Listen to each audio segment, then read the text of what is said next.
শ্ৰীমন্ত মহাৰাজ দশৰথ নাম তাহাৰ তনয় শ্ৰেষ্ঠ ভৈলন্ত শ্ৰীৰাম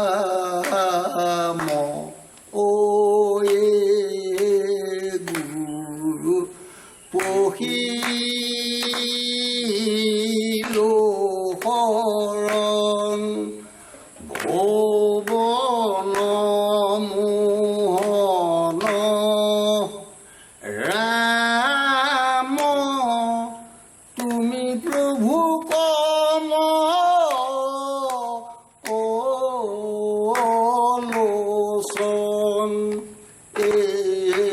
মাও পহিলো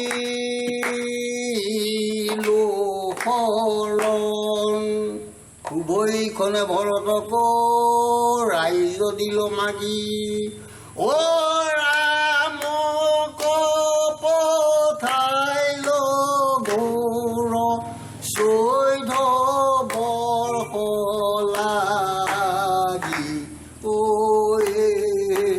মাও পহিলো শৰণ ভুৱন মোহন ৰাম তুমি প্ৰভু কম লোচন মাও পহিলো শৰণ। মোৰ পহিলা 53 চনতে যেতিয়া ভাৰতৰ শিক্ষক সন্মিলন বহে তিতাবৰত, তেতিয়া সেই তাতেই পহিলা মই বাহিৰত গৈছোঁ। তাৰ পাছত দিল্লীলৈ গৈছোঁ। তাৰপাছত সৌৰাষ্ট্ৰলৈ নিছে। সৌৰাষ্ট্ৰত নিওঁতে ৰাস কৰা হৈছিল। তেতিয়া তাত আছিল হৰণ শৰ্মা, ডালিয়াম বাইন, ফুলেশ্বৰ মহন্ত আৰু গিৰিকান্ত মহন্ত, এইকেইজন আছিল। তাত আমি ৰাস নাচিছিলোঁ, মানে গাড়ীৰ ওপৰত কেনি ক'লে নিছে ক'ব নোৱাৰোঁ, সেইটো হ'ল তেতিয়াৰ কথা। আৰু তাৰপিছত যেতিয়া কংগ্ৰেছ মহাসভা হয় তালৈ মাতিছে, তালৈ গৈছোঁ। তাত মানে মই তাৰাকাৰ ভাও লৈছিলোঁ। তাৰপাছত তাত ডিগবৈলৈ নিছে। ডিগবৈলৈ নি পেলাই তাত মোক হেৰিয়ালে এই শ্যামন্ত হৰণ নাটকৰ মোক সিংহৰ ভাও দিছে। সিংহ কৰিছোঁ মই। ৰুদ্ৰ হাজৰিকা, জামৱন্ত আৰু হৰেণ মহন্ত কৃষ্ণ আছিল। তাত 11জন চাহাবে আমাক 1100 টকাৰ মানে প্ৰাইজ দিছে। তাৰপাছতে 62 চনত দিল্লীলৈ লৈ গৈছে। দিল্লীলৈ লৈ যাওঁতে জাকিৰ হুছেইন আছিল তেতিয়া ৰাষ্ট্ৰপতি। তেওঁ মানে আমি শ্যামন্তখন ভাওনা যেতিয়া কৰোঁ, তেতিয়া তেখেতে মানে হেম বৰুৱাক সুধিছে যে এইকেইটা কি জানোৱাৰ। তেতিয়া হেম বৰুৱাই সকলো ভাষাৰে তেওঁ আমাক খাৰা কৰি লৈ পেলাই মানে কথাখিনি কৈছে। এয়া হ'ল বাহিৰত যোৱা। আৰু মানে এনেই গোটেই অসমৰ ভিতৰত পাঠশালাত গৈছোঁ। শ্বিলঙলৈ 3বাৰ নিছে জীৱেশ্বৰ গোসাঁয়ে, আৰু 2বাৰ নিছে এই ৰবীন ভৱনৰ তেওঁ কোন আছিল মই পাহৰি গৈছোঁ, হেৰিয়াৰ পৰিগ্ৰামৰ ৰুদ্ৰ বৰুৱাই নিছে। এবাৰ শ্বিলঙলৈ গগন জামুগুৰি কি আছিল তেওঁ গজেন বৰুৱা আছিল, তেখেতে লৈ গৈছিল। এইখিনি আমাক বাহিৰলৈ নিছিল এখেতসকলে। আৰু মোক সম্পূৰ্ণ আগভাগ লগাই দিছে ভলাগুৰি সত্ৰ হৰেণ শৰ্মা, জীৱেশ্বৰ গোস্বামী, এওঁলোক দুজনে গিৰিকান্ত মহন্তক মানে ওচৰ চপাই দিলে। তাৰ পাছত গহন গোসাঁই আহি মোক মতাই নি পেলাই ৰুক্মিণী হৰণ নাটকৰ টেপ কৰাইছে হাটবৰত। পহিলা কলিয়াবৰৰ ভিতৰত ৰুক্মিণী হৰণ নাটেই আমি টেপ কৰিছোঁ। মোক ৰুক্মিণীৰ ভাও দিছে, আৰু সেই হিচাপে মোক গহন গোস্বামীয়ে মোক লৈ পেলাই মানে পহিলা ৰুক্মিণী হৰণ নাটখন কৰিছে। আৰু সেই নাটখন আমাৰ টেপ কৰিছিল গণেশ খাউণ্ডৰ ঘৰত। আৰু সেই নাটখনত লিড লৈছিল উত্তম মাষ্টৰ ছাৰে আৰু হৰেণ শৰ্মাই সেই নাটখনৰ আৰু চন্দ্ৰ ফুকন এইকেইজনে লিড লৈছিল। সেইকেইখিনি নাট মই হেৰাই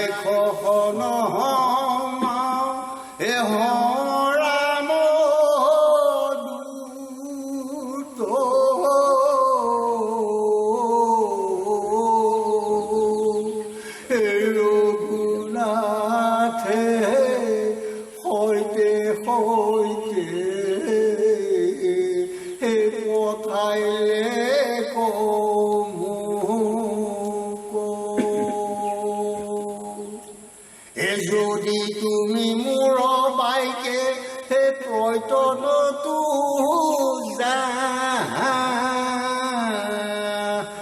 যেন দেখিলো কহো হে ৰাঘৱৰ গুণ শুনিবা শ্যামল সুন্দৰ মুখ পূৰ্ণিমাৰ স্পৰ্শী চকু দুই জ্বলে যেন হে কমলাৰ পাখি কম্বুগিব শোভন নাহিকা দুই কৰ হে উদম শৰীৰ মন হৰ শ্যাম বৰ্ণ এই ধনুৰ বেদসাৰে নপ্ৰকাশে হাতে কলিয়াবৰৰ পৰা যে আপুনি বাহিৰলৈ গৈছো বুলি কৈছে বা আপোনাক লৈ গৈছো বুলি যে কৈছে, কলিয়াবৰ কোনটো দলৰ লগত আপুনি বিশেষভাৱে সাতবৰ মানে নাট্য সমাজৰ লগত পহিলা 53 চনতেই মানে তেওঁলোকে আমাৰ শিক্ষক সন্মিলনে মাতিছে। তেতিয়া ডিব্ৰুগড় মিনিষ্টাৰ আছিল। তিতাবৰত মানে ভাৰতৰ শিক্ষক সন্মিলন বহিছে। সেই তাতেই 25 মিনিটত আমি ভাওনাখন শেষ কৰিছোঁ। অসমীয়া ভাওনাখন দ্ৰোণ পৰ্ব ভাওনাখন 25 মিনিটত শেষ কৰিছোঁ। 30 মিনিট আছিল আমাৰ। তাৰপিছত আমি ৰিহাৰ্চেল কৰিলে 45 মিনিট হয়, 50 মিনিট হয়, তাৰ তললৈ নাহে। তেতিয়া হৰেণ শৰ্মা আৰু চন্দ্ৰ ফুকনে ক'লে এইটো মই তাত অভ্যৰ্থনা সমিতিৰ সভাপতি বা ছেক্ৰেটাৰীৰ লগত মই কথা বতৰা হ'ম, এই 1 ঘণ্টাত ভাওনাখন কৰাই তাত এতিয়া 30 মিনিটত অসমীয়া ভাওনাখন অংকীয়া ভাওনাখন কৰিব লাগিব, সম্পূৰ্ণ কৰিব লাগিব। মানে পহিলা মানে জোৰণিৰ পৰা সম্পূৰ্ণ কৰিব লাগিব। তেতিয়া সেই নাটখনত লিড লৈছিল আমাৰ উত্তম মাষ্টৰ ছাৰ, হৰেণ শৰ্মা আৰু চন্দ্ৰ ফুকন আৰু পুষ্প খাউণ্ড এনেয়ে থাকে, কিন্তু তেওঁ সদায় থাকে। আৰু গিৰিকান্ত মহন্ত সংযোজনত মানে কলিয়াবৰ ভিত্তিত মানে সেই ভাওনাখন হৈছিল। সেই ভাওনাখনত আমি ছেকেণ্ড হৈছোঁ। ফাৰ্ষ্ট ভাৰত বিখ্যাত মণিপুৰী ডান্সটো হৈছে, তেওঁলোকে ফাকু খেলা দিছিল আৰু দুটা মানে কৃষ্টি কৰা হৈছে। এটা হ'ল অসমীয়া ভাওনা দ্ৰোণ পৰ্ব আৰু এখন হ'ল মানে এইটো কুমহৰণৰ প্ৰদীপ চলিহা আছিল মানে কোমৰ আৰু বকুলি বৰা আছিল চিত্ৰলেখা। সেইটোৰ লিড লৈছিল চন্দ্ৰ ফুকনে, কলিয়াবৰৰ পৰা দিছিল। অভিনেতাসকল যেতিয়া মনত আছে সেইখন ভাওনাত কৰা অভিনেতা কোন কোন আছিলে? ক'ত আপোনাৰ লগত যে অভিনয় কৰিছিলে সেই যিখন আপোনালোকে কিয় নাথাকিব? কোন কোন? যুধিষ্ঠিৰ আছিল পানীগাঁৱৰ মোহন হাজৰিকা, আৰু অৰ্জুন আছিল গোলাপ বৰুৱা বৰভগীয়াৰ, মানে আমাৰ MLA গোলাপ বৰুৱা, আৰু কৃষ্ণ আছিল নৰেন বৰা গাড়ীগুৰি, ৰমা বৰাৰ পিতেক মাজিউটো, চন্দ্ৰ বৰাৰ ভায়েক। তেতিয়া সি MA পাছ, এই লগৰ। আৰু তাৰ পাছত তোৰ দেউতাৰ আছিল ভীম, দেৱেন ভূঞা আছিল ভীম, আৰু নকুল আছিল মহেন্দ্ৰ হাজৰিকা গাড়ীকুৰি, আৰু সহদেউ আছিল এই সোণাৰাম বৰা, সেয়া 5 পাণ্ডৱ। আৰু কৌৰৱৰ হ'ল কি নলতলী ইশেশ্বৰ ভূঞা, দুৰ্যোধন, দ্ৰোণ হ'ল ৰুদ্ৰ হাজৰিকা নলতলী, কৰ্ণ হ'লোঁ মই, দুষাখন হ'ল বাণেশ্বৰ নেওগ, আৰু জয়দত্ত হ'ল মানে তিলক ফুকন, আৰু অভিমন্যু আছিল নৰেন ফুকন। 25 মিনিটত আমাৰ ভাওনা হৈছে, আমি ভাওনা আদায় কৰিছোঁ। সম্পূৰ্ণ মানে চলুখৰ পৰা কৈলাশৰ মান সম্পূৰ্ণ হ'ব লাগিব। কিন্তু 25 মিনিটত আমাৰ লাইট 5 মিনিট জ্বলি থাকিল। তেতিয়া হৰেণ শৰ্মা আৰু চন্দ্ৰ ফুকনে কৈছে আমাৰ কলিয়াবৰৰ মান ৰাখিলিহঁত বুলি আমাক আঁতৰ মাৰি ধৰি নমাইছে। শংকৰীয় সংস্কৃতিত কলিয়াবৰৰ ভিতৰতে নলতলী গাঁও এটা সুনাম আছে বুলি আমি এতিয়া শুনি থাকোঁ মানুহৰ মুখত। আমাৰ নলতলী গাঁৱত সম্পূৰ্ণই আছিল। হয়, তেতিয়া গোটেই কলিয়াবৰৰ ভিতৰত নলতলী গাঁৱত জুৰীয়া ভনা হয়। জুৰীয়া ভনা হওঁতে মানে 3টা ভনাও হয়, 4টা ভনাও হয়, একে লেঠাৰি 3 দিন 4 দিন মানে ভাওনা হয়। সেই কলিয়াবৰৰ সেই ভাওনা গোটেই অসমৰ মানুহে চাইছেহি।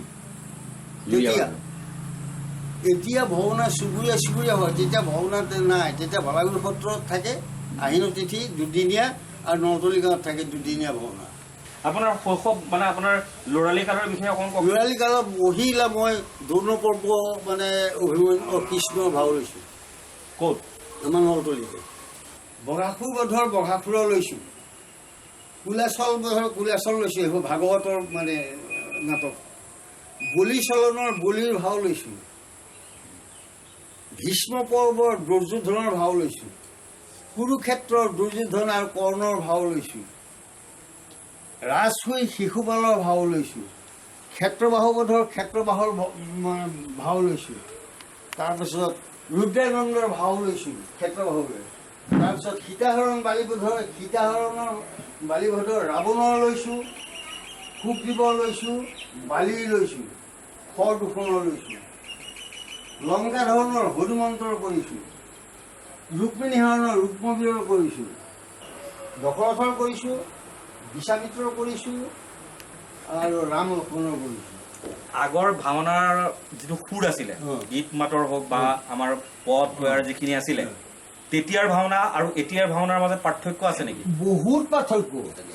এতিয়া আগৰ ব্ৰজাৱলী ভাষা আছিল, সূত্ৰধাৰীয়ে মানে বচন কৈ নিদিয়ে, আমি তেনেকৈ বচন কৰিছিলোঁ। কাৰণ এতিয়া যেনেকৈ চিৰিয়েল এতিয়া বচন মতাটো কোৱাটো কোনো শুনা নাই, পৰম্পৰা নাছিলে। তেতিয়া আমাৰ আহে সামাজিক লোকৰ যুধিষ্ঠিৰৰ বচন শুনি দুৰ্যোধন যিয়ে বলল, দুৰ্যোধনে কি কৈছে ক'ব নোৱাৰোঁ। দুৰ্যোধনৰ বাক্য শুনি ভীমে যিয়ে বলল, কি কয় ক'ব নোৱাৰোঁ। এতিয়া আকৌ মানে বচন নক'লে কৰিব নোৱাৰে ল'ৰা-ছোৱালীয়ে। আৰু তেতিয়া আছিল পুৰা ব্ৰজাৱলী ভাষা। ব্ৰজাৱলী ভাষাটো আমি শিকিছিলোঁ, ব্ৰজাৱলী ভাষাটো শিকিছিলোঁ মানে আচল মানুহ আছিল ভলাগুৰি সত্ৰৰ দণ্ডী খাটনীয়াৰ আৰু কণ গোসাঁই মানে জীৱেশ্বৰ গোসাঁই বাপেক আৰু মীনাৰাম ভূঞা। তেওঁলোকৰ গুৰিত সুৰ মানে গণগোল কৰিব নোৱাৰে। সুৰ যদি গণগোল কৰা হয় তেতিয়াহ'লে ধমকি খাব লাগিব। এতিয়া বিলাপয়াটো নায়েই, নেমাতেই। এতিয়া যিবিলাক পুৰণা সুৰ, এতিয়া মোৰ মাত বেয়া হৈছে নেকি? সেই সময়ৰ যিটো সুৰ আছিলে, সেই সুৰত আপুনি বচন কওকচোন। কোনটো সুৰ গাম মই, ৰামায়ণৰ গাম নে মানে মহাভাৰতৰ গাম? আপোনালোকে যিটোৱেই কয় মই সেইটোৱেই গাম। বালিৰে কওক। এক কথা কওঁ শুনা, পটেশ্বৰী তাৰামৰ যুগুত বচন কহিলা, হেন কি জানসত এই পৃথিৱী মণ্ডল মাজে বালিক জিনন্দা আছে কহা, উদয় গিৰিক লাগি হিমালয় পৰ্বতক নিবাক আছে মোৰ শক্তি, মোৰ সমৰক লাগি আহ্বান কৰন্ত আছে সুগ্ৰীৱ কমন বীৰ বখানন্তী, মোৰ প্ৰাণ গোট বান্ধৈ তাতে নিয়া আৰোপিবু সুগ্ৰীৱক বাঢ়ি দিবু ৰণ, সমৰ ভূমিত গয়া সুগ্ৰীৱক ৰণে যিনি পালতি আহিব এটিখন, স্বপ্নৰ কথা যত কহিলা প্ৰাণ যায় জানিবা সকলে আল জাল, বাধা বচনক তুমি নুবুলিবা প্ৰাণেশ্বৰী জানতে চলি যাওঁ যুদ্ধশাল। আহে স্বামী তোমাক মই বাৰম্বাৰ বাধা কৰিছোঁ, আজো মই মোৰ কুস্বপ্ন দেখলো, তোহাকো আজি ৰামে বদ্ধ কৰব এক কথা কওঁ শুনা পটেশ্বৰী তাৰা ৰূপে গুণে বিতুপনি সংসাৰতে খাৰা শুনি আছো ৰাম দশৰথৰ তনয় তাংক লাগি কিছু মোৰ ভয় নজন্ময় সাগৰ সুকান্ত ৰাম একপাত কৰে দেৱক খেদন্ত পক্ষী স্বৰ্গৰ ভিতৰে উৎপাৰিবে পাৰো সাতো দীপা পৃথিৱী তেহু নামে কি কৰিব দুৰ্জয় বালিক স্ত্ৰী বৈৰী পিতৃ বৈৰী সীমা বৈৰী নহওঁ ৰাজ্যৰ নিমিত্ত আমি দুই ভাই যুঁজো কোনো অপৰাধেৰে মই বুধিব আমাক বাহুৰীয়া প্ৰাণেশ্বৰী ঘৰে বহিদাক সুলভৰে সুখ দিব তই মই বীৰবালী সুখে ৰাজ্য ভুঞ্জু তোক দেশক নিকালি তোহাক মাৰিলে দুষ্ট গাছি গুচিবে কঁশাল ৰাখন্তা নাহিকে তোক দশ দিগপাল ওৰে থাক হস্ত মোৰ ব্ৰজে ৰেখাৰ একৰি সমষ্টিৰ পহাৰ তোৰ বাগিম ৰাজহাৰ হে সুমিত্ৰাৰ পুত্ৰ জীৱা লক্ষ্মণ নাম হে বিদৰ্য শৰীৰ কাল হে দেৱৰ পাম বালি ৰাজা সুগ্ৰীব অঞ্জা দুই ভাই হে কিষ্কিন্ধা নগৰে আসি ক্লন্ত দুই ভাই হে ৰাইজৰ নিমিত্তে দুই কন্দল লাগিল দুয়ো হানো যুদ্ধত যে সেই পৰ্বত ভাগিল হে ৰণহাৰি সুগ্ৰীব পলাইল ৰাইজ চাৰি এই বালি ৰাজা তাহাৰ ভাৰ জাকলো হৈলা কাহাৰী হে পঞ্চগুটি মান্দৰ দেশত কয় হেৰি সমুখ পৰ্বতেয়া চিলো একঠায়া শ্ৰীৰাম লক্ষণ ফুৰে তোমাক খোজন্তে হে আমি সবে দেখিলো হে পৰ্বতৰ হন্তে হে পাছে মোক শ্ৰীৰামে পা হক মাতি নি হে গলে ধৰি টান কৰি সাৱতি কহিল হেৰালয় আতি কৰি তুমি মনস্তুতি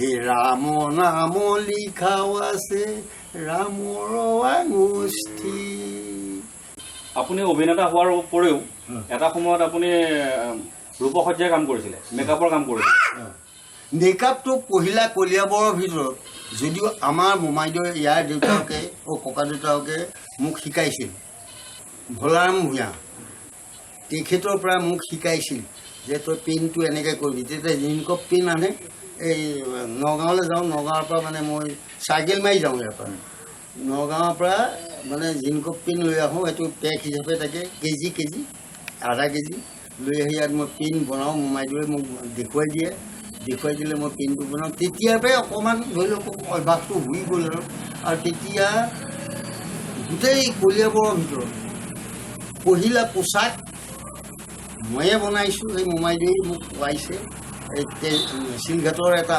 গোপাল ঘোষ বুলি কয় তেওঁ কলিকতাৰ ৰয়েল এটা আনিছিল আনোতে আমাৰ বৰটোকোৱাইদেৱে অভিমানৰ ভাও কৰিছিল কৈছে যে সেইটো ড্ৰেছটো লৈ আছোঁ তেতিয়া সেই ড্ৰেছটো মই লৈ আহিলোঁগৈ তেতিয়া 250 টকা মানে ভাড়া দি লৈ আহি পেলাই সেই ড্ৰেছটো দেখুৱাই পাকিস্তানৰ এটা চুলতান বুলি বৰ মানে মিয়া আছিল এই আমাৰ নজল বজাৰ তে তাৰ লগত মোৰ খুব ভাল সি ঘানি মাৰে তেতিয়া তাক ক'লোতে সি ক'লে বোলে মই চিলাই দিম তেতিয়া 14টা চিলাই নিমাৰ পহিলা কলিয়াবৰৰ ভিতৰত মই চিলাইছোঁ। এইটো 14টা নিমা চিলোৱাৰ পাছত মোৰ এই পেহীদেউ পিতেকেইটাই মানে চিলাইছে। তাৰ পাছত ভূমি ডেকাই মোক মানে নেৰা নেপেৰাকৈ লাগি মই ভূমি ডেকা নিমা চিলাই দিছোঁ। মোৰ ঘৰত এই মেচিন বহুৱাই, মোৰ পুৰণা ঘৰ পেলাইছে, মেচিন বহুৱাই মই তাক 14টা নিমাত মই তাক চিলাই দিছোঁ। আগৰ পতি খুৱাই লয় মানে পাঞ্জাবী চোলা আৰু হেৰিয়াতে এই কুৰ্তাবিলাক এনেকৈ যে গোটা মাৰে এইবিলাক কুৰ্তাবিলাকৰ ভীষ্ম দৌন এইবিলাকে মানে সেইবিলাক ভীম এই নেপালী এই কুৰ্তামানৰ চোলা নিচিনা সেইবোৰ মানে পতি মৰা আছিল। কিন্তু এই পোচাকটো যেতিয়া ওলাই গ'ল তেতিয়া আৰু ধৰি লওক মোক পূৰ্বজ্যোতিয়েও মানে সিহঁতে খুব জোৰ কৰিছিল। কৰোণা মজুমদাৰে অচ্যুত লহকৰে মোক নিজেই আহি কৈছিল, মই তেওঁক 6টা নিমা দি দিছোঁ। অচ্যুত লহকৰে মোক কৈছিল যে আপুনি ব'লক মোৰ লগত থাকক। তাৰপিছত মই দিল্লীলৈ যাওঁতে মই কৰোণা মজুমদাৰ ঘৰত মানে মই হেৰি দিছোঁ, এই জটায়ু পক্ষীটো দিছোঁ আৰু 2টা মই জলম দিছোঁ। কেনেকৈ আপুনি কৰোণা মজুমদাৰক লগ পালে? হে কৰোণা মজুমদাৰক কেনেকৈ লগ পালে? তহঁতৰ ককাইদেউৰ পৰা মই লগ পালোঁ। মানে তেওঁ ইয়াত হেৰি কৰিছিল নহয়, থিয়েটাৰ কৰিছিল নহয়, কৰি থলোঁ তহঁতে তেতিয়া মানে পালোঁ তেওঁ। আৰু মই পেইণ্ট কৰা আচল পেইণ্ট কৰা মানুহ মই কৰিছোঁ ফণী শৰ্মাক 2বাৰ কৰিছোঁ আৰু প্ৰেমৰ পৰা কৰিছোঁ 2বাৰ। যুগল দাসে মোক ইয়াৰ দেউতাকক যেতিয়া মই অমলাপতি ষ্টেজত পেইণ্ট কৰি থাকোঁ তেতিয়া জীৱেশ্বৰ গোসাঁয়ে মানে কিহৰ ভাও লৈছিলে? মোৰ দেউতাই কিহৰ ভাও লৈছিলে? হনুমন্ত সেই কথাটো কৈ দিয়ক। মানে জীৱেশ্বৰ গোসাঁয়ে এটা কিস্তি দিব কমলাপতি ষ্টেজত, তেওঁ লৈ গ'ল। জীৱেশ্বৰ গোসাঁয়ে কথাটো শুনিছে সম্ভৱ তেওঁ মানে খুব মৰম কৰে মোক, খুব ভাল পায়। তেতিয়া সেই লৈ গ'ল, মই ককাইদেউক পেইণ্ট কৰিলোঁ। তে যুগল দাসে আৰু 2জন এই পিয়লি ফুকনৰ চাহাবৰ ভাও লোৱা আৰু চাৰা বৰদলৈ এই 3জন মানে চুকত বহি আছে। আমিতো চিনি নাপাওঁ কেনেকুৱা মানুহ কি কৰে, দৰকাৰো নাই। মই পেইণ্ট কৰি মোৰ গাত আছিল ৰামৰ ভাও, মই পেইণ্ট কৰি পেলাই। কিহৰে পেইণ্ট কৰিছিলে আপুনি? মই ৰেডিমেড পেইণ্ট। তাকেতো হনুমান যে হৈছে হনুমানৰ ৰয়েল নহয়, মই আগতে পেইণ্ট কৰি লৈছোঁ হনুমানক যে তেতিয়া মই ককাইদেউক মানে বহুৱাই ল'লোঁ, লৈ মই গোমধানৰ নম, গোমধানৰ যে এই ওলমা খোৱা নমবিলাক সেইটো মানে ধৰিব নোৱাৰে, একদম ধৰিব নোৱাৰে। মই গম এঠা দি ইয়াত মানে সূতাৰে বান্ধি বান্ধি বান্ধি বান্ধি ঘৰ চোৱাৰ নিচিনা একদম গোটেইটো যেতিয়া এইখিনিকে ফিট কৰি দিলোঁ তেতিয়া আহি পেলাই ফট কৰে মোক এনেকৈ ধৰি ল'লে হেৰিয়ে যুগল দাসে। মই ল'ৰাই মানুহ, তেওঁ কৈছে আপুনি মোক এইকণ গৰ্জন মাৰিবলৈ দিবনে এই বুলি কৈছে। মই টান পাইছোঁ কাৰণ এই মানুহটো কি মানুহ, কোন মানুহে মোক আহি থাপ মাৰি ধৰিছে, কাৰণ মইতো চিনি নাপাওঁ তেওঁ যে অসমৰ আৰ্টিষ্ট। তেতিয়া জীৱেশ্বৰ গোসাঁই ক'ত আছিল তেওঁ দৌৰ মাৰি আহি কৈছে, দাস এই 2টা মোৰ ল'ৰা আপুনি এই তহঁতে শিকি লয় অসমৰ আৰ্টিষ্ট, এইজনেই আচল। তেতিয়া মানে চিনাকি দি দিছে। দিওঁতে তেওঁ চকীত বহিল, তহঁতৰ ককাইদেৱে 1.5 টকা দিয়ে 1 পেকেটমান চিগেৰেট অনাওঁতে ক'লে মই চিগেৰেট নেখাওঁ, মোক চাৰা বৰদলৈ আৰু চন্দ্ৰফুকনে তামোল পাণ দি শৰাই দি থৈ আহিবগৈ লাগিব, তেতিয়াহে মই সিহঁতক পেইণ্ট কৰি দিওঁ। তাক পিয়লিৰ পেইণ্ট কৰোঁ আৰু ইয়াক বোলে মই আঘনাৰ পেইণ্ট কৰি দিওঁ। যুগল দাসে কৈছে দেই। তেতিয়া মই তামোল আনি দিলোঁ, তামোলখন খাইছে। খাওঁতে তেতিয়া মোৰ লগত কথা বতৰা কিছু হৈছে আৰু আমি ল'ৰা মানুহটো। তেওঁ এইপিনে তামোল বাগৰি থাকে, পেটডাল ইমানডাল নহ'বা আৰ্টিষ্ট বুলি ক'ব নোৱাৰি। ককাইদেউক যিটো বনাই দিলে মানে এতিয়া মই সেইটো পেইণ্ট কৰোঁ।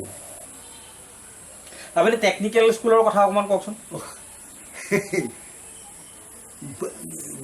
তেওঁ বগাসুৰৰ ভাও লৈছে, জীৱেশ্বৰ গোসাঁয়ে বগাসুৰৰ ভাও লৈছে। মোক কৈছে তই চাৰ্জ গাড়ী দিব লাগিব। মই তেখেতৰ কথাই কওঁ, মোক মাতি গ'ল, মই যাম 18 পৃষ্ঠাত মানে বগাসুৰৰ ভাও ওলায়। মই গৈ মানে কালিৰামৰ ঘৰত শুই আছোঁ, মোৰ টোপনি ক্ষতি আছিল। মই কালিৰামক ক'লোঁ আৰু সেই সাবিত্ৰীক ক'লোঁ, তাই ছোৱালী মানুহ তেতিয়া, বোলো তই জগাই দিবি মোক অকণমান। আৰু মাক মানে আমাৰ গাঁৱৰ জীয়াৰীহে, তেতিয়া সিহঁতে জগাই দিয়া নাই মোক। যেতিয়া সূতধাৰী ওলাল তেতিয়া মোক জগাই দিলে। কুশলে, ক্ষীৰই আৰু অতুলে মানে তেখেতক পেইন কৰিছে। মই গৈ পালোঁগৈ, পালতে মোক একদম মানে গোসাঁই এনেকুৱা যা তা কথা কৈছে, তই বৰ ডাঙৰ মানুহ হৈ গ'লি, তই আমাৰ নিচিনা মানুহক নোপোচা হ'লি, তমুক হ'ল মানে নানান কথা ক'লে। গতিকে মই বোলো আপুনি 18 পৃষ্ঠাত প্ৰৱেশ হয়, মধুসিংহ ওলোৱাই নাই, সুৰকেতু ওলাইছে, আপুনি ইমান সোনকালে কি দৰকাৰ বোলে কয় মোক দেখা নিদিলে কিয়? হয় বোলো মই আপোনাক দেখা দিব লাগিছিল। তেতিয়া মেকআপ হৈ গ'ল। হওঁতে মোক ক'লে চা তই। তেতিয়া মই কুশলক ক'লো, ঐ কুশল মানে কুশল তামুলী কুশলক ক'লো, ঐ যদি তই চুবলৈ কওঁ মই অকণমান চুই দিওঁ। তেতিয়া তেওঁ ক'লে চুই দে। এইবিলাক তিনিওটাই হাত ধুই পেলাই ফুক কৰি গুচি আহিল। তাৰপিছত মই তেখেতক আকৌ মানে দাড়ি চাৰি খুলি মই তেখেতক পেইণ্ট কৰি মানে পেইণ্টটো হৈ আছে, মানে মই কেফিয়াৰ খুৱাই দিছোঁ। বাঘ কৰি দিব লাগে ন, ঢেকীয়াপতীয়া বাঘ কৰি দিব লাগে, ঢেকীয়াপতীয়া বাঘটো কৰি দিব লাগে। যেতিয়া বগাগৰ বহিব এনেকৈ টেকনিকেলৰ বগাসুৰ কৰা, মই সৰু মানুহ, মই গা সৰু, ভীম যিটো একেবাৰে ধীৰেণ মহন্ত, সি মানে শিলঘাটৰ কেৰাণী, সি মানে মোক নেগলেক্ট কৰে। উত্তম মাষ্টৰ ছাৰক মই ক'লোঁ কেইদিনমানৰ আগত, ছাৰ মোক অলপ নেগলেক্ট কৰিছে, এই বোলে থৈ দিয়া এইবুলি ক'লে। বাৰু ইফালে মই বৰা জোতা বনালোঁ, ইয়াৰ ককা জোতা হতুৱাই বৰা বনালোঁ, আৰু সিফালে সেই নৰেন গোহাঁই, আৰু সিফালে সেই এইটো নৰেন গোহাঁই আৰু এতিয়া কমলা সিহঁত দুটা ক'লোঁ, সিহঁত টেকনিকেলত এতিয়া ছাত্ৰ, আৰু সিফালে বদন বৰদলৈ ভতিজাও হেমুধৰ, আৰু সিফালে গোমুঠাৰ গোপাল বস্তু বুলি মাতো, মস্ত মস্ত গা সিহঁতৰ টেকনিকেলত আছে। মই সিহঁত চাৰিটা ক'লোঁ তহঁত চাৰিটা ওলাব লাগিব মোৰ লগত। বোলে কেনেকৈ ওলাম? বোলো তই ওলাব লাগিব, গছৰ মাতিব নালাগে, মই সেই উলিয়াই দিম, সংসচুৰ উলিয়াই দিম তহঁতে পজ কৰি ৰাখিব। তেতিয়া এই হেৰিয়ে হেমুধৰে ক'লে হ'ব খুৰা মই ওলাম। তেতিয়া গোপালেও ক'লে ওলাম। এই হেৰিয়াৰ গুৰুপ্ৰেমৰ খুৰাই টেকনিকেলত আৰু মোক মানে একদম মানে অখৰা কৰিলে, সি নেগলেক্ট কৰি দিয়ে বুজিছোঁ। গছত মাতিলে ভীমে মানে প্ৰজংগ মানুহ আহিলে এনেই ভীম। আচ্ছা, তেতিয়া মোক ক'লে ভূঞা আপুনি মোক পেইণ্ট কৰিব নালাগে, মই পেইণ্টাৰ লৈ আহিম। নহয় নেকি? হয়। ছাৰক ক'লো বোলো ছাৰ হেৰি কৈ বোলে যি কৰে কৰিব এতিয়া, সেইবিলাকৰ কথা নক'ব এইবুলি ক'লে। তেতিয়া সি হাতী চুঙৰ পৰা মানে পেইণ্টাৰ আনিছে, ইয়াত ৰাং পতা মাৰিছে ভীমৰ, ইয়াত ৰাং পতা মাৰিছে, ইয়াত ৰাং পতা মাৰিছে, এইবোৰ মানে ভীম মস্ত ৰাং পতাই গোটেইটো তবুময় কৰিছে। ইয়াৰখিনি ভাওৰীয়াটো ময়ে সজাই বজাই মই ওলাই মই ৰথখনটো ঠিক কৰি থৈ আহিলোঁ। উত্তম মাষ্টৰ ছাৰক ক'লোঁ যে তেতিয়া মই এয়া আপুনি বহা দি বহিছোঁ, এই দুটা ল'ৰা মানে বৰা দুটা আগত আছে, সেই দুটা গৈ সেই কমলকে মানে নৰেন গোহাঁইকে বহুৱাই দিছোঁ, পশু দুডাল খেল দি, আৰু এই হেমুধৰকে হেৰিয়াকে এইটো গোপালকে থিয় কৰি ৰাখিছোঁ এনেকৈ এই ওচৰত পাঁচ চাইডে থিয় কৰি, দুটা দুফালে আছে আৰু দুটা মানে তাত বহি আছে। যেতিয়া মই চিন দিহে মানে খোজ কঢ়াটো নাই, চিন দিহে দাঙিছোঁ, যেতিয়া মই বচন আৰম্ভ কৰিলোঁ, কুলগিৰি গহ্বৰত পাতালপুৰত মোৰ নাম নুশুনয়, সেহিষে কাৰণে ব্ৰহ্মক্ষেত্ৰ ৰাখি মোহৰ সৈন্য মাৰয়, যিটো সুৰকেতু বীৰ দুৰ্গাৰ বৰত, অজৰ অমৰ জীৱ, দুইখান মুখ তিনিখান বাহু তীৰ্থে কৰন্ত ভয়, হেনয় বীৰক কি মানুহে মাৰয়? সুধিছে। শুনিও ক সৈন্য সব মোহৰ বচন, মনুষ্যৰ হাতে ভৈল্য সৈন্যৰ মৰণ, কাল ভুজংগ কোনে হাত মেলি জংকা অল, জ্বলন্ত অগ্নিত কোনে পৰিয়া মৰিল, বঘাসুৰৰ নাম মোৰ নাম নুশুনিল, সেহি হেতু আশী ঐত্য মৰিতে আখিল, কিবা অস্ত্ৰ শস্ত্ৰ আছে তাহাৰ হাতত, শীঘ্ৰে কহ দ্ৰুত তই মোহৰ আগত, স্বভাৱে দেৱতা খাদ্যাক কোমল নিত্য মৰা মাছ বিল, স্বৰ্গপুৰে গয়া ইন্দ্ৰ আদি দেৱতা গোপে ধৰি গিল। আচ্ছা আপুনি মুখত মোক এদিন কৈছিলে কিবা মহুৰা আছিলে, কি মহুৰা? মহুৰাটো মানে আমাৰ এইটো দেউতাহঁতে লৈছিল। মহুৰা কি এই ভতিমাখিনি যিখিনি সূত্ৰখিনি মানে একেবাৰে বেলেগে লিখি লয়, তাক বচন তচন একো নেলেখে। আহে সামাজিক লোক বগাসুৰৰ বচন শুনি ভীমে যে বোলল, কি বোল বুলি থাকে। ভীমৰ বচন শুনি বগাসুৰে যে বোলল, ভীমে কি কয় বগাসুৰে কি কয় কৈ থাকে। সেইকাৰণে মুখস্থ লাগে সম্পূৰ্ণ বস্তুখিনি। আচ্ছা আপুনিতো অংকীয়া ভাওনা কৰিলে, আপুনি মানে সামাজিক নাটক কৰিছিল নে নাই? কি নাটক? থিয়েটাৰ। থিয়েটাৰ এতিয়া শকুনি প্ৰতিশোধ মাতিলে আকৌ এতিয়া দেৰি হ'বগৈ নহয়, দেৰি হৈ যায়। শিৱাজীৰ এটা মাতকচোন, শিৱাজীৰ ইমান চেষ্টা কি অথলে যাব পাৰে, ইমান পাপ কি পৃথিৱীয়ে সহ্য কৰিব পাৰে। মোৰ এইটো সেইটো হেৰি আহে ইমান চেষ্টা কি অথলে যাব পাৰে, ইমান পাপ কি পৃথিৱীয়ে সহ্য কৰিব পাৰে। মোৰ আজন্মৰ সফলতা হৌ অদূৰ দুৰ্যোধন, তুমি ৰাজৰাজেশ্বৰ মই দীনহীন অন্নসেৱী। তুমি শতজীৱিতৰ জ্যেষ্ঠ আৰু মই শত প্ৰেতাত্মাৰে কনিষ্ঠ। তোমাতে মোতে ইমান প্ৰভেদ, তুমি মোৰ মৰমৰ ভাগিন আৰু মই তোমাৰ বুদ্ধিদাতা মৰমৰ মাতুল। আৰু বেছি পৰে নাই, দিগন্ত পহাৰী লহ লহ জীৱ মেলি অগ্নি শিখা জ্বলি উঠিছে, এটি দুটি কৰি পতংগ জাপ দিছে। কাৰ সাধ্য তাক নিবাৰণ কৰে, কাৰ সাধ্য তাক নিষ্পাপিত কৰে। আৰু নবজাবি বিন বা তৰুৱা, নবজাবি তোৰ বিন। বিন খনি বাই কি হ'ব বিনালে, ই যে তোৰ জীৱনৰ ভুল। আৰু নবজাবি বিন বা তৰুৱা, আৰু নবজাবি বিন। মূৰ্খ মানৱ, তেজৰ ঢৌ উঠিছে, তই সংগীতৰ ৰাগিনী তুলিছ। মৃত্যুৱে মুখ মেলি খেদি আহিছে, তই সংগীতৰ সুধা ঢালিছ।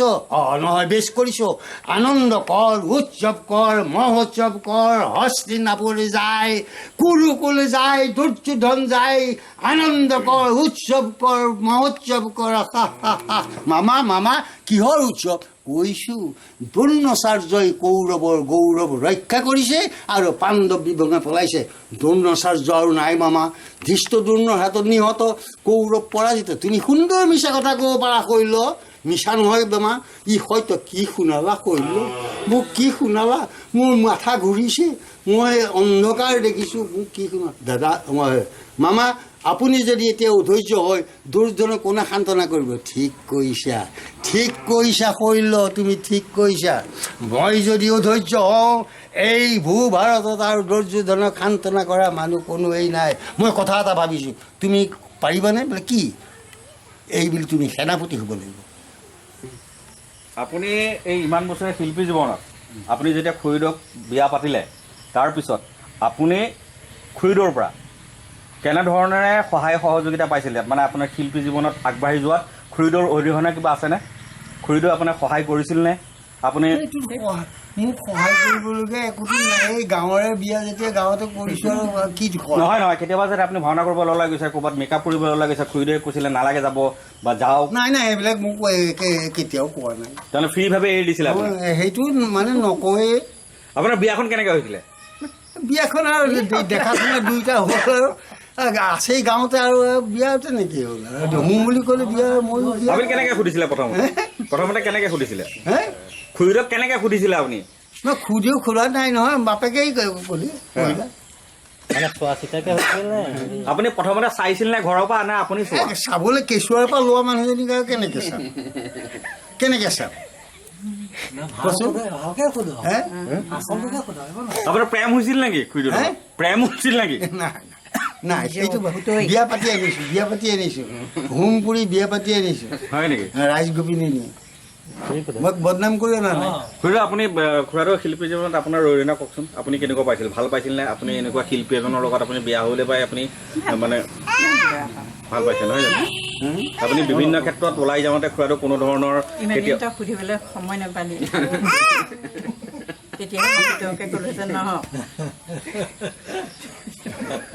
এই খুৰাদেউৰ যিখিনি সফলতা, সেই সফলতাখিনিত আপোনাৰ কেনেকুৱা লাগে? খুৰাদেউতো বহুত সফলতা পাইছে, বহুত ভাল মানুহক লগ পাইছে, শিল্পী সম্বৰ্ধনা পাইছে, শিল্পী বঁটা পাইছে, শিল্পী পেঞ্চন পাইছে, সাহিত্য সভাত তেখেতক সম্বৰ্ধনা জনাইছে, কলিয়াবৰ বিভিন্ন অনুষ্ঠানে তেখেতক সম্বৰ্ধনা জনাইছে, শিল্পী পেঞ্চন পাইছে, সাহিত্য সভাত সম্বৰ্ধনা জনাইছে, কলিয়াবৰ বিভিন্ন অনুষ্ঠান সংস্থা বিভিন্ন অনুষ্ঠান প্ৰতিষ্ঠানে তেখেতক মাতি নিয়ে সম্বৰ্ধনা জনায়। আপোনাৰ মনটো কেনেকুৱা লাগে? ভালে লাগে, কিয় ভাল লাগে নহয় জানো? তেনেকুৱাবিলাক পালে আপুনি যথেষ্ট সুখী তাৰমানে খুৰাদেউৰ লগত। খুৰাদেউ আপুনিতো এটা সময়ত ভাল খেতিয়ক আছিলে। খেতিয়কটো এতিয়া খুব আপোনাৰ খেতিয়ক মানে কি আপুনি বোলে 2টা বজাত বোলে মোৰ ঘূৰি ঘণ্টাৰ কথা নাই, ৰাতি দিন কথা নাই। খাৰ ধৰি পঠাই 4 কথা মাতি বাহিৰে ৰাতিপুৱাই 4 কথা মাতি খাৰ ধৰি পথাৰত তইতো দেখিছ বোৱা হ'লে ৰাতিপুৱা, তেতিয়াহ'লে মই কিমান ৰাতি যাব লাগিব? জোনাই কাটি হ'লে মোৰ হাল পোৱা আৰু কি হয়। আপোনাৰ মা দেউতা, আপোনাৰ পৰিয়ালটোৰ বিষয়ে অকণ কওক। মা দেউতা হ'ল, দেউতাৰ নাম হ'ল ভদ্ৰাম ভূঞা, মাৰ নাম হ'ল চম্পা ভূঞা। আপোনাৰ জন্ম কিমান? মোৰ জন্ম 38 চনত জন্ম। নহয় 28 চন। 28 চনত। 28 চনত ভাৰত ভূঞাৰ মানে তাৰ হেৰিখন লৈয়ে কৈছোঁ। তাৰ হ'ল মানে এইটো 24 চনত জন্ম, কিন্তু এনেই দিলে 27 চন সিহঁতৰ জন্ম কৰোঁতে হেৰিখন। আপুনি স্বাধীনতা আন্দোলন ভালকে দেখিছে? একেবাৰে আকৌ আছোঁ। আকৌ মোৰ লগৰহে ডিম্বেশ্বৰ শইকীয়া, এই একে লগৰ মানুহে প্ৰদীপ শইকীয়াৰ মানে বাপেক। ৰাসৰ গোসাঁই কৰিছিল নেকি কেতিয়াবা? ৰাসৰ হয়, ৰাসৰ মানে হেৰি এই গোপীহে নাছিল। হেৰি নাচা নাই নাই কৃষ্ণ নাছিল। আৰু ৰুক্মবীৰ কৰিছে আপুনি? এই ৰুক্মবীৰ মই কৈছোঁ নহয়, মানে ৰুক্মবীৰ আৰু মোহৰ ভগিনীক কোনে দেই মাধৱ ৰাজা নহয় সেইটো উগ্ৰ সেনৰ সেৱক নুহে ৰাজ বংশী যদু কুলে অনাচাৰী বিশেষত কৃষ্ণে গৰুতি দি আছে মানে স্বহস্তে বধি আছে সদৰ মাই হেনতো কৃষ্ণক কইনা দিতে নোযোৱাই যাক বোলে মহাৰাজ বিৰসী সোপাল অনেক পুৰুষ ৰাজ্য ভুঞ্জে চিৰকাল 100 গুণে যাৰ কৃষ্ণ নহয় সমৰত দেখি যাৰে বিপুল বিক্ৰম শিশুপালৰ ৰাজাকেহে দিব সাৰে সাৰ কদাপিতো নলাৰিব পূৰ্ব অংগীকাৰ। নলতলী গাঁৱৰ জুৰীয়া ভাওনাৰ ওপৰত অকণমান কওকচোন। নলতলী গাঁৱৰ জুৰীয়া ভাওনাৰ কথাটো আৰু ধৰি লওক কাতিমহীয়া মানে ৰাইজৰ কাতিমহীয়া কলেৰাত পৰিছিল। কলেৰাত পৰোঁতে তেতিয়া নামঘৰত সকলো ৰাইজে বুঢ়া মানুহে 21 ঘৰ মানুহ আছিল বোলে তেতিয়া ৰাইজে মানে শৰাই খলিতা দি নামঘৰত তিমিনতি কৰিলে। কৰোঁতে ৰাতি বায়নক মানে সপোন দেখুৱালে যে ৰুক্মিণী ৰাম বনলৈ যোৱা নাটখন আৰু এই সীতাখম্বৰ নাট, এই 2খন নাট তহঁতে কৰ জুৰীয়াকৈ, তেতিয়া তহঁতৰ মাৰি মৰক নাইকিয়া হ'ব। সেই তেতিয়াৰ পৰা মাৰি মৰক নাই, তেতিয়াৰ পৰা মানে আহিনৰ তিথি হ'ল সেইটো, আহিনৰ তিথিত থাকে সেই গোসাঁইসকলৰ তিথি, আৰু আমাৰ ইয়াত থাকে কাতিমহীয়া কাঙালত সেই জুৰীয়া ভাওনা আজিলৈকে নাই। আৰু আজিকালি হয়নে নহয়? নাই ভাওনা হয়, সেয়াই মালিক সেইবিলাকে নহয় জুৰীয়া ভাওনা ইয়াত হয়নে নহয়? সেয়া এতিয়া মই জুৰীয়া ভাওনা কৰিম নে? এতিয়া খুটিয়াই থাকিলে সিহঁতে মানে টান পায়, কোলে টান পায়। হয়, যোৱা বছৰ পাতিছোঁ নহয় ভালকৈ, বুজিছে নাই? 4খন নাটলৈকে পাতিছোঁ। এতিয়া গাঁৱত আপোনালোকৰ পিছত ভাল কোনোবা অভিনেতা ওলাইছেনে? নাই আৰু মানে ভাওনাৰে হওক বা সামাজিক নাটকৰ? এনেই এতিয়া ভাও দিয়া এটা সেই আমাৰ পলৱ এনেকৈ এতিয়াৰ যুগৰ বিলাপয়াৰ সঁচ মাতিব নোৱাৰে, একো নাই সেইবিলাক। আপুনি অভিনয় আপোনাৰ গোটেই জীৱনটোত কলিয়াবৰীয়া ৰাইজৰ মৰম পাইছেনে? বা সম্পূৰ্ণ ৰাইজে, কিন্তু দুখীয়া ৰাইজে মোক সকলোৱে মৰম কৰে, সকলোৱে ভাল পায়। বাকী আমাৰ ৰাজহুৱা অনুষ্ঠান আপোনাক সম্বৰ্ধনা তেনেকুৱা কোনে কোনে জনাইছে? এইবাৰ সাহিত্য সভাত জনাইছে, আৰু তাৰ আগতে আৰু এই যে হেৰি এতিয়া লাষ্টতে কামিনী মহন্তই হেৰি কৰিছে নহয়, কামিনী মহন্ত ন্যাসৰ পৰা। এইখন আনি দেখুৱাচোন তেখেত, আৰু সেইখিনি আছে নহয়, ছাত্ৰ সন্থাই জনাইছে। ছাত্ৰ চবেই আমাৰ এই হেৰিবিলাক আছে, কাৰণ এই ঘৰ ভাঙিলে দেখি গোটাই থৈ দিছে। ক'ত? সত্ৰ মহাসভা 3বাৰ দিছে, সত্ৰ মহাসভাৰ 3বাৰ দিছে, কেশৱৰ তাতে 2বাৰ দিছে, সৌ তাত সেইখনত এবাৰ দিছে। সাংবাদিক সন্থা কংগ্ৰেছ মানে ৰাইজৰ মৰমখিনি পাইছে আৰু নাই ৰাইজৰ প্ৰত্যেকেই মোক মানে এইটো কথাৰ কাৰণে মোক শিল্পী পেঞ্চন পাছত দিয়াত মানে ৰাইজে বেয়াহে পাইছে। আমাৰ নতুন যিবিলাক উঠি আহিছে নাট ভাওনা কৰিছে তেওঁলোকৰ কাৰণে আপুনি কিবা আশা ক'ব নেকি? তেওঁলোকৰ কাৰণে এতিয়া মই কি ক'ম আৰু আপোনাৰ মনৰ পৰা এতিয়া ভাওনা কৰিব কোনে, দিব কৰিব কোনে, যাব কোন, কৰিলে কেনেকৈ কৰিব লাগে?